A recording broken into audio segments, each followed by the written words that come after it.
Olá alunos, olá alunas, sou o professor Júlio da área de Sociologia. Nesta aula discutiremos a religião e a política mundial. Antes de mais nada, alguns tópicos sobre a questão religiosa. Primeiro, toda sociedade mantém algum tipo de relação entre o profano e o sagrado, seja através de um culto monoteísta ou de um culto politeísta. A religiosidade humana, ela lida com uma dimensão divina ou transcendental de variadas formas, seja através da contemplação da natureza, seja através da contemplação de um Deus, de vários deuses, de objetos, etc. Tá? Importante, a religião, segundo o sociólogo Durkheim, trabalha também com a separação entre aquilo que é sagrado e aquilo que é profano. Tá? O sagrado seria tudo aquilo que tem uma relação com a própria crença, aquilo que religa ou mantém um contato com a dimensão divina e que possui objetos de adoração, que são sagrados, que não podem ser violados. Tá? Já o aspecto profano é aquilo que diz respeito à questão material, à questão mundana, à questão da carne. Né? Então, em geral, segundo Durkheim, as religiosidades, as formas religiosas vão fazer essa separação e aí então criar um reino do transcendente. Tá? E aí nós partimos para uma outra discussão que é o envolvimento entre a religião e a política num contexto mais atual. Tá? Primeiro, vamos falar também que a era moderna foi a era na qual os estados nacionais vão promover uma separação entre a religião e a política, entre o mundo privado e o mundo público. Daí a criação do chamado Estado laico. É aquele Estado que funciona independentemente da crença, uma vez que esse Estado moderno ele deve representar, pelo menos em tese, a vontade geral, e não de uma crença ou outra crença. Tudo bem?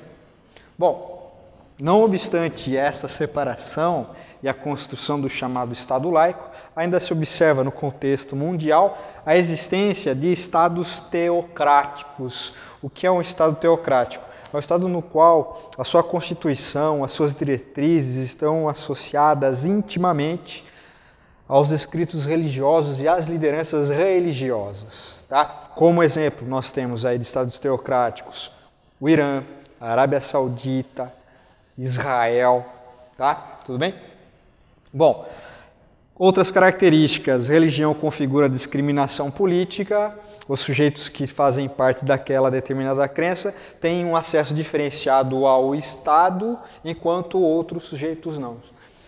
Vemos isso, por exemplo, em vários países árabes, onde o agrupamento sunita é maioria, os sunitas têm privilégio, onde o agrupamento xiita é maioria, eles têm um acesso diferenciado ao Estado. Assim como em Israel, né? Os judeus têm um acesso ao Estado, enquanto os outros árabes e cristãos muçulmanos têm um acesso sem tanto privilégio, tá? E encontram muitas dificuldades. Existe uma religião oficial, abraçada pelo Estado. O líder do Estado é, ao mesmo tempo, também o líder religioso, né? Vamos lembrar aqui do Vaticano, que é um Estado também teocrático, um Estado cristão, uma cidade-estado. Né? E, finalmente, o que podemos acertar aqui é que esse Estado teocrático ele vai regular alguns preceitos sociais, como preceitos morais, espirituais, formação educacional e também cultural. É sabido que em vários lugares o tipo de roupa que se usa, o tipo de conduta e orientação sexual que se tem e que é validado pela Constituição deve seguir os preceitos religiosos, da escrita religiosa. Né? Outras considerações que podemos colocar aqui importante. No Brasil, algo que ganha destaque nas últimas eleições é o peso da bancada evangélica nas disputas e votações do Congresso Nacional e na própria campanha presidencial. É uma bancada que vem crescendo.